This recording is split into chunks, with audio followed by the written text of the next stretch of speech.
미래학자로 대표되는 엘빈 토플러라는 사람이 이런 이야기를 했습니다. 이제 지구촌은 강자와 약자 대신 빠른 자와 느린 자로 구분될 것이다. 빠른 자가 승리하고 느린 자는 패배한다. 엘빈 토플러의 말인데, 이 오늘날의 시대는 가면 갈수록 이 시대를 대표하는 것이 속도라는 거예요. 컴퓨터, 인터넷, 속도가 질을, 또 값을 정하고 있습니다. 그래서 느린 것은 옛날 것이고 안 좋은 것이고, 그래서 사람들이 싫어합니다. 장편 소설 요즘 읽지 않습니다. 그저 요약본, 그저 결론, 주인공 살았는지 죽었는지 뭐 이 정도예요. 까라마조프의 형제들 그 두꺼운 책 떡하니 펼쳐놓고 보는 사람 요즘 없어요. 그래서 오늘 이 시대에 빠른 것을 좋아하기 때문에 오래 참는, 기다리는 이 인내를 잘 배우지를 못한다 이거예요. 뭐든지 빨리빨리 안 되면 이게 뭐가 뒤처지는 거로 낭비로 생각하는 경향이 있습니다. 그런데 오늘 우리가 사는 세상은 결코 만만하지 않습니다. 이런 가운데 바람달날 없는 고난을 우리가 당할 때, 때로는 억울한 일, 황당한 일, 부당한 그런 일을 만날 때 내 태도를 어떻게 해야 되느냐, 참된 믿음을 가진 하나님의 자녀가 어떻게 살아야 되느냐, 굉장히 중요한 문제입니다. 그래서 오늘 설교 제목이 무엇이죠?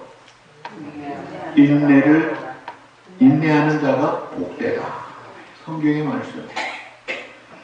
자, 캐서린 폴 시퍼라는 사람이 이런 말을 했어요. 한번 우리 다 같이 읽어보시죠.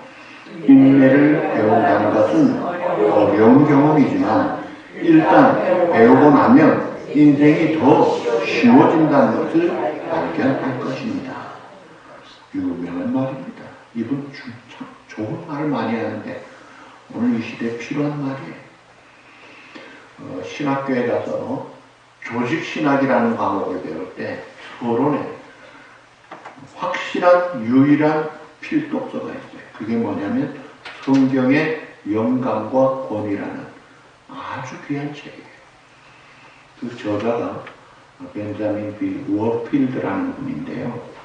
이분은 사실 25살에 결혼해서 신혼여행을 독일로 갔는데 신혼여행 중에 신부가 벼락을 맞습니다. 그래가지고 전신마비가 되는 거예요.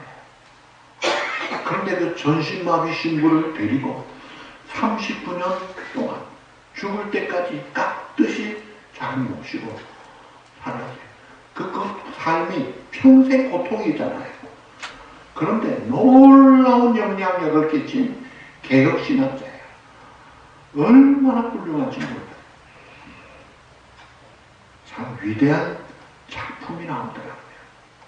오늘 이 본문에서 고난당할 때, 어려움당할 때 우리가 어떻게 해야 되느냐. 혹 나는 어떤가? 늙어가면서 옛날 같지 않고 뭐가 이리저리 고장나고 눈도 흐려지고 귀도 흐려지고 이 몸이 흔들거리고 잘 뛰어다니다가 뛰지도 못하고 걷기도 힘들고, 예? 우리 김영원 집사님 2만보 걷던 분이 요즘은 10,000보를 못 걸어요. 아프시다는 거예요.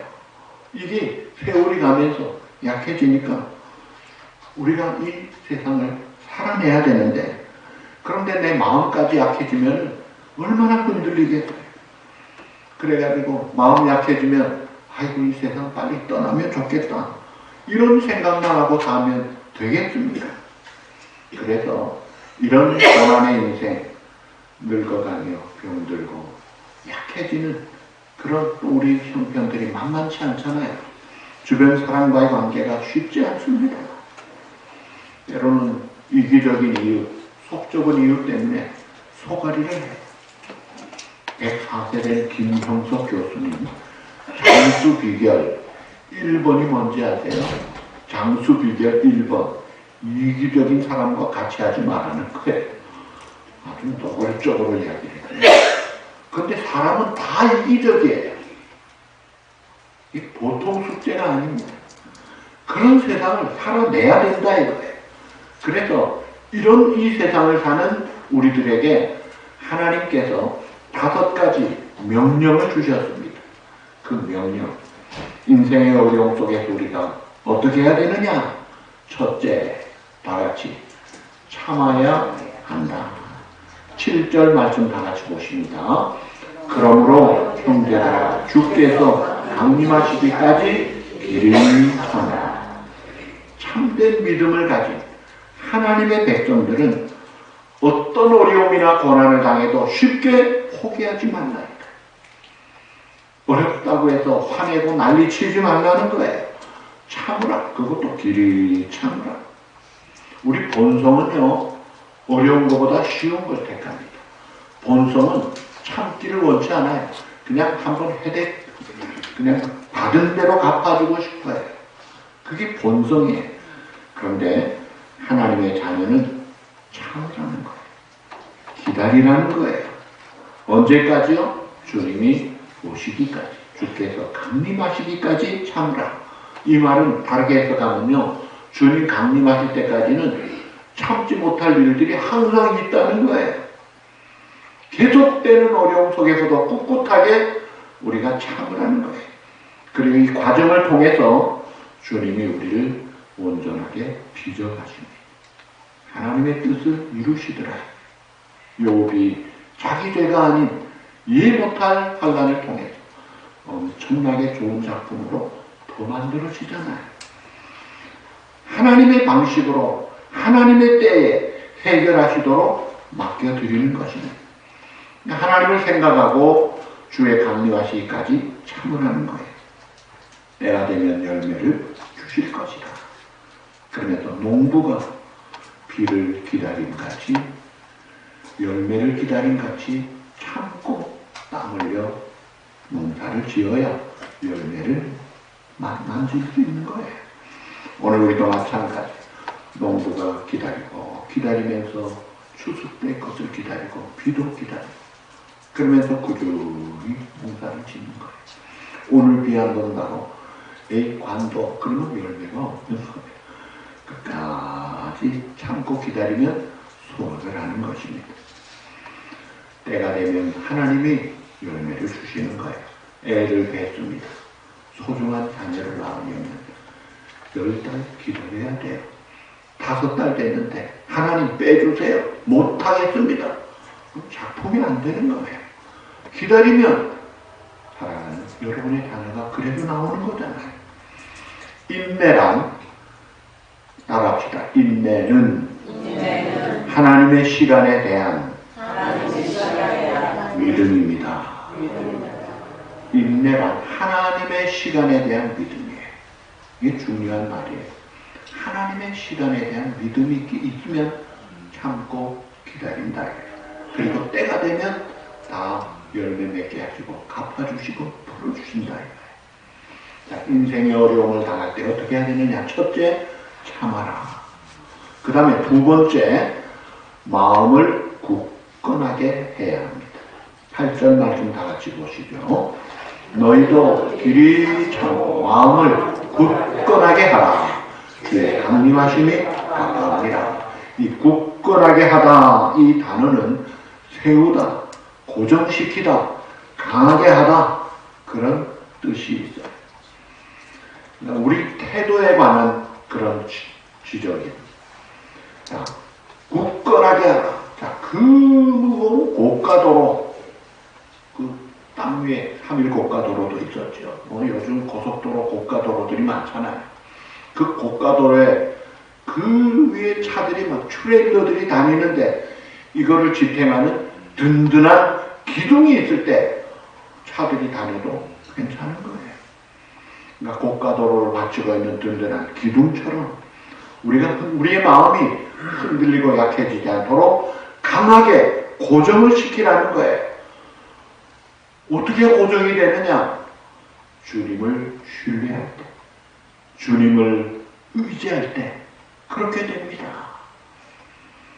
주님이 주신 땅으로 한 걸음씩 나아갈 때에 수많은 적들과 견고한 성이 나를 두렵게 하지만 주님을 신뢰함으로, 주님을 의지함으로, 주님이 주시는 담대함으로 큰 소리 외치며 나아가지. 이 산지를 내게 주소서. 이제 내가 이 산지를 취하리라. 주님을 신뢰하라 이거예요. 주님을 믿고 주님을 의지하고 주님의 약속을 붙잡으라는 거예요. 그래서 우리의 마음이 흔들리지 않도록 주님을 신뢰하고 믿고 의지하라는 거예요. 그런데 우리 믿는 사람들이 어려움 당하면 참죠. 애를 쓰죠. 버티죠. 그런데도 별로 달라지는 게 없이 계속됩니다. 그럴 때 이게 이제 마음에, 약한 마음에 어떤 생각이 들어요? 이야, 왜 나에게 이런 일이 생겼지? 그러다 나중에는 왜 나만 그렇지? 이런 생각을 할 수 있어요. 여러분 오늘 처음 부른 찬송이 뭐예요? 왜 나만 겪는 고난이냐고 불평하지 마세요. 나만 겪는 고난 같아요. 그래서 불평하는데 하지 마세요. 고난의 뒤편에 있는 주님의 주실 축복 미리 보면서 감사하세요. 주님이 주시는 축복을, 미래에 주실 축복을 미리 좀 보라 이거예요. 아, 주님이 나와 함께 하시지. 그 주님을 믿는 그날을 기다려보라 이거예요. 여러분 꼭 기억해야 될 것이 있어요. 절대로 잊지 말아야 될 것이 있습니다.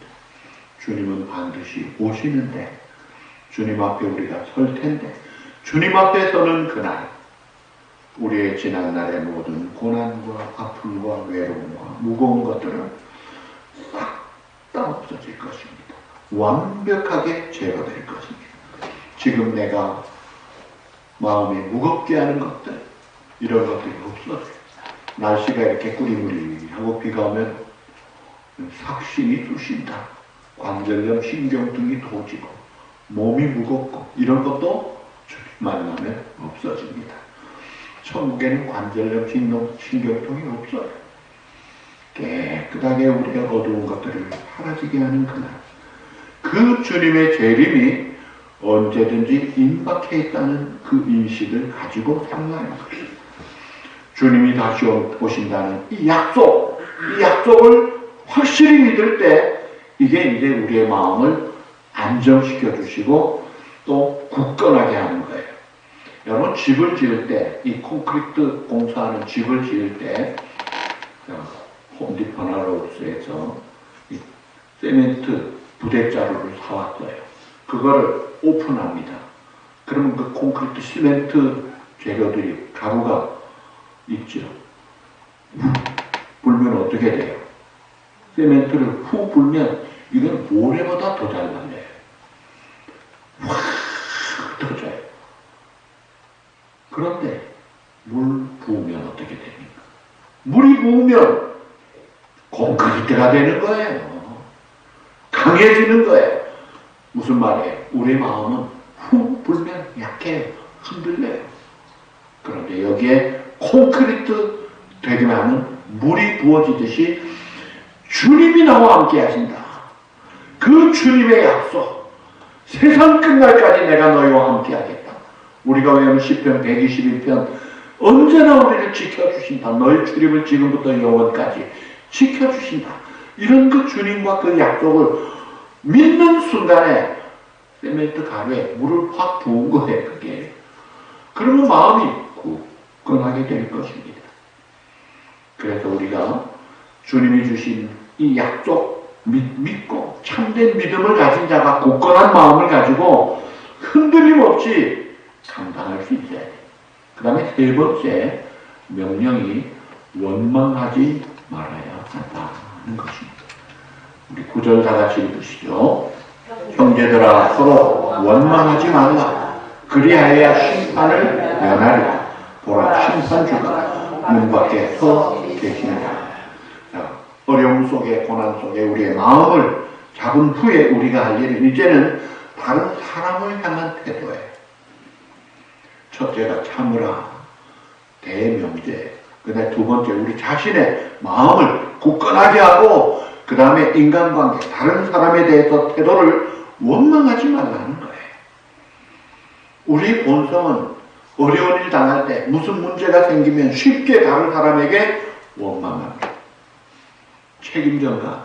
그러면서 다른 사람이 문제로 보여요. 저 사람만 없으면 아무 문제 없을 텐데. 지금 내가 이렇게 힘든 건 저 사람 때문이야. 남들을 원망합니다. 또 원하지 않던 환경이 주어지면 스트레스 받으면서 어쩔 수 없으면 막 죽고 싶어 하고 야단을 부립니다. 이러면서 원망이 막 나와요. 성경은 말씀합니다. 그럴 때 원망하지 말라. 이걸 명령하고 계세요. 죄의 본성을 따라 하고 싶은 대로 말도 하고 행동도 하면 어떻게 돼요? 어려움을 만나면 그만 서로 공격합니다. 서로 정죄하고 잘못을 떠넘기고 책임 피하려 그러고 그러면서 다른 사람을 향해서 원망의 화살을 확 쏩니다. 그런데 여러분 다른 사람을 향해 원망의 화살을 쏘면요 부메랑에 그게 다 나에게 더 큰 상처 주는 화살입니다. 그리고 내가 사랑하는 사람, 사랑해야 될 사람에게 그 가슴에 못을 박히게 하고 화살을 박히게 하는 그 상처가 얼마나 깊겠어요. 피차간에 죽는 거예요. 원망 불평은. 이건 하면 안 되는 거다 이거예요. 근데 오늘 우리는 너무 쉽게 너무 자연스럽게 잘해요. 그래서 하나님의 사람에게 명령합니다. 하나님의 사람은 원망이 어울리지 않는 것이다 이거예요. 원망은 결국은 하나님을 신뢰하지 못할 때 하게 되는 거죠. 심판의 주님이 다 보고 계시고 문 밖에 서 계신다. 다 알고 평가해 주실 것이다. 그래서 원망할 일이 혹 내가 정말 잘못이 없고 다른 사람이 잘못했다 해도 원망하지 말고 심판주 주님께 맡기고 내 마음 평강 가운데 인간관계 잘못하지 말라. 그래서 원수를 너희를 박해하는 박해자를 어떻게 하라? 축복하라. 축복하고 저주하지 마라. 오히려 기도해 주어라. 마실 것 주어라. 먹을 것 주어라. 멋지잖아요. 악에게 지지 말고 선으로 악을 이기라. 심판주 주님 생각하면서 살아야지 원망 불평하며 화살 막 쏘면 피차간에 죽는 거예요. 그 다음에 네 번째가 인생은 어려움 속에서 어떻게 해야 되느냐. 뭐라고 했어요? 선지자들을 구원으로 삼아야 한다. 10절 말씀 다 같이 보시죠. 형제들아 주의 이름으로 말한 선지자들을 고난과 오래 참음에 구원으로 삼으라. 실제로 고난을 받고 살았던 수많은 선지자들을 예를 듭니다. 이 고난이 내게만 오는 것이 아니라 선지자들이 뭐예요? 하나님의 말씀을 받고 그 말씀을 전달만 하는 신부꾼들이에요. 그런데 그 하나님의 말씀이 착하고 좋을 때는 축복으로 나가지만 인간 본성이 약하니까 죄를 짓는 세상에 죄를 지적하잖아요. 책망하잖아요. 벌이 있다고 하잖아요. 심판을 외치잖아요. 그러니까 누가 좋아하겠습니까? 감성적으로는 팍팍 튀지요. 그러니까 이 선지자들이 홀대받고 박대받고 이사야는 왕족이었습니다. 그럼에도 불구하고 아주 가치기까지 하고 너 가만 안 둔다 협박 공갈을 받고 그런 선지자들 그들이 잘못해서가 아니라 그들은 하나님의 사명을 감당함에도 불구하고 받더라는 거예요. 오늘날 우리가 이 시대에 세상의 빛이요 증인이 되면 우리가 빛을 비추면 사람들이 와 좋다고 박수갈채 치는 그런 경우도 있지만 박해를 받아요. 정글에서 사용하는 선교사가 어떤 지역에서는요, 그 추장같이 대접받는 데도 있어요. 그 추장이 예수 믿고 좋아가지고 그렇게 하는 거예요. 근데 어떤 데는요, 아주 안 죽으면 다행일 정도로 방해를 받습니다. 공격을 받아요. 그래도 우리가 인내할 때에 복된 결말이 있다는 거예요. 그러면서 인내의 가장 좋은 본을 욥을 예를 들었습니다. 그것이 오늘 11절 후반절에 보시면 너희가 욥의 인내를 들었고 주께서 주신 결말을 보았거니와. 여러분, 욥은 엄청난 고난을 받았죠. 근데 그 고난의 이유를 몰랐어요. 이해도 안 되는 고난을 받는데 어떤 고난 받았어요? 7남 3녀 싹 하루아침에 죽습니다. 그 많은 재산 하루아침에 나갑니다. 재산이 많았어요. 양이 7,000마리, 낙타가 3,000마리, 소가 500결이, 결이는 2마리, 그러니까 500결이는 1,000마리, 암나귀가 500마리, 하루아침에 다 날아갔어요. 그런데 욥은 고난 가운데서도 인내하면서 그 믿음을 보였어요. 오직 나의 가는 길을 그가 하시는, 그가 나를 단련하신 후에는 정금같이 순금같이 나오리라. 그 믿음을 지키며 그 입으로 원망 불평하지 않았습니다. 오히려 주신 자 여호와시오 취하신 자도 여호와시오니 여호와 이름을 찬송할지로다. 버텼어요. 그랬더니 하나님께서 나중에 갑절의 축복을 주셨어요. 그래서 양 7,000마리가 14,000마리가 되고, 낙타 3,000마리가 6,000마리가 되고, 소 500결이가 1,000결이, 그러니까 2,000마리가 되고, 암나귀 500마리가 1,000마리가 되고, 자식은 7남 3녀만 주셨어요. 왜 그래요? 짐승들은 죽어 끝이지만 자식은 천국에 그대로 살아있고, 그러니까 또 주니까 더블이 된 거예요.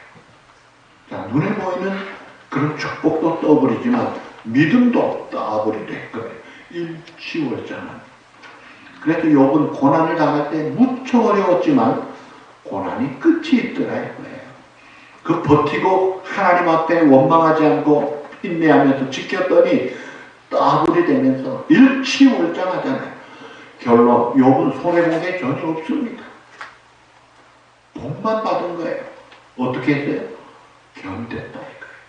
그러니까 그런 욥, 그런 선지자들을 본을 삼아서 하나님의 그 마지막 인자와 긍휼의 심판을 우리가 기대하면서 감당하라. 그 다음에 마지막 5번째, 맹세하지 말아야. 12절 다 같이 보시죠. 내 형제들아 무엇보다도 맹세하지 말지니. 자, 명령이에요. 자, 맹세는 그 자체가 잘못된 것도 아니고 나쁜 것도 아니에요. 예수님도 맹세를 부정하지 않으셨어요. 여러분, 결혼해서 결혼식을 하잖아요. 결혼식 할 때 가장 중요한 시간이 서약하는 시간입니다.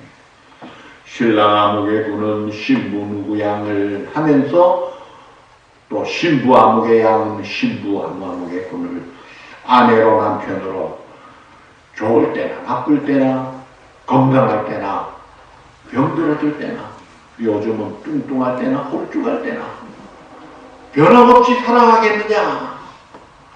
그럴 때 예 하고 사랑한다고 고백했으면 그 약속을 지킴으로 성사가 되고 결혼 성혼 선포를 하는 거예요. 결혼할 때 서약이 없으면 그 결혼이 안 됩니다. 세례 받을 때도 약속을 하고 세례 받고, 임직 받을 때도 약속을 하고 서약을 하고 임직을 해요. 교회 화평을 지키기로 약속하고 서약해놓고 화평하지 않는 건요, 그건 다 잘못된 것들이에요. 법정에서도 마찬가지. 그 중요한 시시비비를 갖는 사법 법정에서 나는 진실한 것만 말하기로, 그리고 진실하지 못한 것은 위증죄로 고발되고 형을 치를 각오를 하고 법정에서 선서를 하고 시작하는 거예요.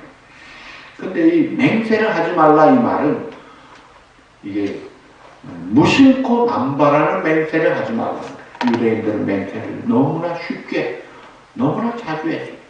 자기가 정당하다는 걸 보일 때 왜 하나님의 이름까지 끌어옵니까? 10계명 3계명에 여호와 이름을 함부로 일컫지 말라고 했는데 하나님의 이름으로 하나님 앞에서 맹세하노니 쓸데없는 그런 말 하지 말라는 거예요. 시시비비를 갈 때 맹세하지 말고 우리의 말이 진솔함과 내 삶의 정직함만 보여주면 돼요. 근데 이것이 때로는 시간이 가요. 억울할 수 있어요. 그것도 감당해야 돼요. 그래서 말을 할 때 맹세로 할 것이 아니라 yes 아니면 no 아니면 아니라 혹은 참이라 그렇다. 둘 중에 하나로 말을 하는 거예요. 맹세가 필요로 한 이 세상에서 맹세를 요구하지만 우리는 맹세가 필요 없는 삶을 보여줘야 돼. 이게 내 정직함으로 보여줄 수 있어야지 거짓 맹세, 지킬 수 없는 약속하면서 하나님 이것만 벗어나게 해주시면 다 바치겠습니다. 다 바쳐요? 바치지도 못합니다. 하나님 나 이것만 고쳐주시면 평생 하나님 위해 살겠습니다. 여러분 그렇게 못 삽니다. 그런 말 함부로 하는 거 아니에요. 겸손하게 해야 돼요. 하나님 고쳐주시면 정말 감사하겠습니다 하고 끝나야지 맹세를 하지 마세요. 쉽게 내가 하나님을 두고 맹세하는데 하나님 앞에 내가 장담하는데 내 손을 장을 지지겠다 뭐 이런 식의 말들 그거 다 잘못된 말들이에요. 지킬 수 없는 약속 난 말하지 말라요. 결국은 하나님이 다 들으시고 심판받는다. 맹세 함부로 할 것이 아닙니다. 자, 고난을 당하는 세상을 우리가 살면서 내 말은 어떻게 하는가? 내 삶은 어떻게 하고 있는가? 참된 믿음을 가진 자답게 살고 있는가? 이걸 우리가 점검하는 것입니다. 자, 어떤 큰 회사에서 신입사원을 모집했습니다. 유명한 좋은 회사이기 때문에 많은 사람이 지원했어요. 그래서 약속 시간이 되니까 면접 시험 보기 위해서 응시한 사람들이 장소로 다 모였습니다. 많이 모였어요. 시간이 땡 하고 왔는데 이상한 것은 아무도 나타나지 않는 거예요. 회사 측의 사람들이 아무도 안 보여요. 면접관이 전혀 없어요. 그리고 왜 늦어지는지 설명도 없습니다. 사람들은 마냥 기다리기 시작하면서 시간이 흘러갑니다. 10분, 20분, 30분이 지나가니까 사람들의 말이 거칠어지기 시작합니다. 이게 뭐야? 무슨 회사가 있고야? 무책임한 것들, 인사가 사람들 경질해야 되겠구만. 아주 할 말 다 합니다. 근데 어떤 사람들은 또 그 이유가 있겠죠. 그냥 좀 기다려 봅시다 하는 사람도 있습니다. 여러분 이렇게 이해가 안 되는 상황, 이런 약속 시간이 지날 때 우리의 성품이 드러나기 시작합니다. 그래가지고 어떤 사람들은 에잇 하고는 그냥 떠나버립니다. 그리고 어떤 사람들은 떠나진 않아도 전화로 항의를 하면서 문자를 남깁니다. 그런데 1시간이 지난 뒤에 안내방송이 쾌청하게 들립니다. 뭐라고 나옵니까? 안내방송 한번 읽어볼까요? 여러분, 우리 회사에 지원해 주셔서 정말 감사합니다. 약속대로 우리는 1시간 전부터 여러분을 면접했습니다. 다만 면접 방법이 달랐을 뿐입니다. 면접은 이제 다 끝났습니다. 수고했습니다. 안녕히 돌아가십시오. 여러분 미국 회사, 큰 회사에서 중직을 택할 때요 면접을 1시간 하지 않습니다. 며칠을 합니다. 그것도 어떻게 하는지 아세요? 같이 생활하면서 합니다. 심지어 유명한 대학교에서는요 그 동네 알룸나이 선배들이 그 지원한 학생을 직접 그 동네에서 만나고, 예를 들어 하버드에서 지원했으면 응시자들을 이렇게 좀 알아보고 싶을 때 그 하버드 출신 알룸나이가 연락이 옵니다. 자, 이 동네 어디서 만나자. 그래서 또 만나 몇 시간을 그 사람의 속을 뒤집어 가지고 보려고 해요. 그러니까 이 회사가 방법을 카메라를 곳곳에 다 설치하고 말을 잘 들리게 해놓고 사람 한 사람 한 사람의 그 사진의 얼굴이 나오니까 사람은 아니잖아요. 이 사람이 정시에 왔는지, 그 다음에 기다리는 태도는 어땠는지, 회사에 대한 반응이나 기대는 어떤지, 그리고 늦어지는 데 대한 해결 태도는 어떤지 하나하나를 살피려고 작전을 깜쪽같이 그렇게 했던 거예요. 여러분, 이 환난이라는 것이 하나님이 우리에게 내 믿음을 점검하는 기회로 보시는 거예요. 그럴 때 내가 반응을 제대로 해야지 잘못하면요 떨어지는 거예요.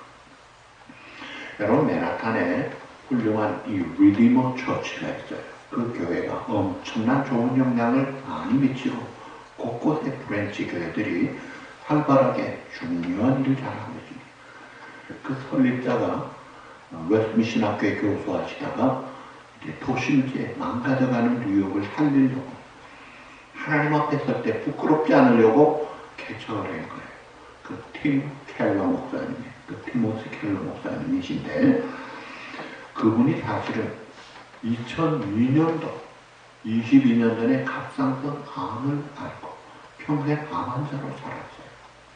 그런데다가 그 부인 사모님은 크론병이라는 치료가 안 되는 피가 유출되는 병입니다.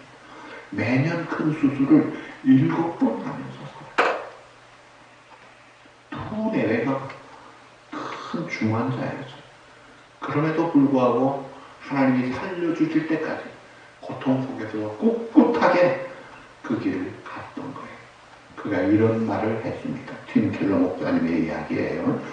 고통을 통해서 그리스도와 함께 각자의 풀무불을 뚜벅뚜벅 걸어 통과할 수 있다.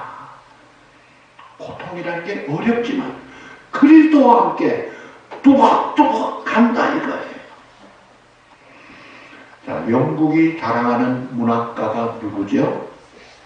영국을 안 바꾼다는 셰익스피어. 그분이 이런 말을 했어요. 왕관을 쓰려는 자는 그 무게를 견뎌라. 왕관 쓰겠다는 사람이 무거워서 안 되겠네 팽개치면 그거 안 되죠. 제가 경주에 가서 박물관에 가니까 우리나라 옛날 신라시대 왕들이 쓰던 왕관이 이렇게 있는데 금관이더라고요. 이야, 금관이네. 그런데요, 영국 런던 타워에 가면 영국 왕관을 전시합니다. 청소하는 6월 외에는 늘 공식적인 행사를 있지 않을 때는 늘 전시합니다. 왜냐하면 세계에서 두 번째로 큰 다이아몬드를 기증한 사람이 평소에는 전시하는 걸 약속하면 주겠다 했기 때문에 전시를 해요. 제가 그 왕관을 봤어요. 우와, 다이아몬드가 이런 게 박혀있고 다른 보석들이 박혀있는데 신랑 왕관 몇 배나 되는 무거운 거예요. 그리고 그걸 엘리자베스 여왕이 공식 행사마다 여간히 쓰고 행사합니다. 무거워 못 쓰겠냐면 그거 안 되는 거예요. 고난이라는 게 마찬가지예요. 무겁지만 우리의 이 왕 그 명예를 높여주는 것과 같다 이거예요. 유명한 훌륭한 C.S. 루이스라는 사람이 이런 말을 했어요. 우리 다 같이 한번 읽어보실까요? 하나님께서는 쾌락 속에서는 속삭이시고 양심 속에서는 말씀하시고 고통 속에서는 소리칩니다. 즐거울 때는 잘 안 들려요. 하나님의 음성. 뭐 안 들려도 좋아서 기쁘고 즐겁게 사니까. 그런데 보통 양심 속에서는 말씀을 해주시는데 어려운 단어 때는 샤우트 하십니다. 확성기가 되고 메가폰이 돼서 큰 소리로 말씀하신다. 계속 우리가 하나님의 작품을 만들어갈 때 고통의 시줄과 축복의 날줄을 엮어가면서 하나님의 작품을 만든다고 그래요. 오늘 주제는 하나입니다. 고통을 당할 때, 어려운 일을 당할 때, 부당한 대우를 받을 때, 황당한 일을 당할 때, 너무나 외로울 때, 너무나 힘들 때, 믿음을 가진 자로서 어떻게 살아야 되느냐? 5가지. 첫째가 뭐예요? 참아야 한다. 두 번째 뭐예요? 마음을 굳건하게 하자. 주님이 곧 오실 것이다. 세 번째, 원망하지 말자. 원망하지 말고 하나님을 신뢰하자. 네 번째, 선지자들의 본을 받자. 그 선지자들의 하나님, 그 욥의 하나님이 내 하나님이다 이거예요. 마지막 5째 뭐예요? 맹세하지 말자. 맹세하지 말고 정직한 삶을 살아야 합니다. 하나님을 의지하는 하나님의 사람은 눈에 보이는 현실에 초점을 맞추지 말자 이거예요. 우리에게 앞길에 어떤 게 있어요? 눈부시고 빛나는 소망의 미래가 기다리고 있어요. 하나님은 이미 우리의 삶의 결론을 정해놓으셨어요. 영광과 승리의 날을 준비해놓고 있어요. 그 날을 바라보고 그 주님 만날 그 때를 바라보면서 살아야 합니다. 오늘 11절 말씀을 읽고 마치겠습니다. 11절 다 같이 보시죠. 보라, 인내하는 자를 우리가 복되다 하나니 너희가 욥의 인내를 들었고 주께서 주신 결말을 보았거든. 주는 가장 자비하시고 긍휼히 여기시는 이시되 주께서 주신 결말 영광입니다. 승리입니다. 완벽하게 고통과 어둠은 사라지고 찬란한 하나님의 은혜의 풍성한 그날을 하나님이 주신 것이다. 그날을 바라보고 고난을 잘 감당하면서 하나님께 영광 돌리고 빛을 발하는 그런 사랑하는 우리 모든 여러분 되시기를 주님의 이름으로 축복합니다.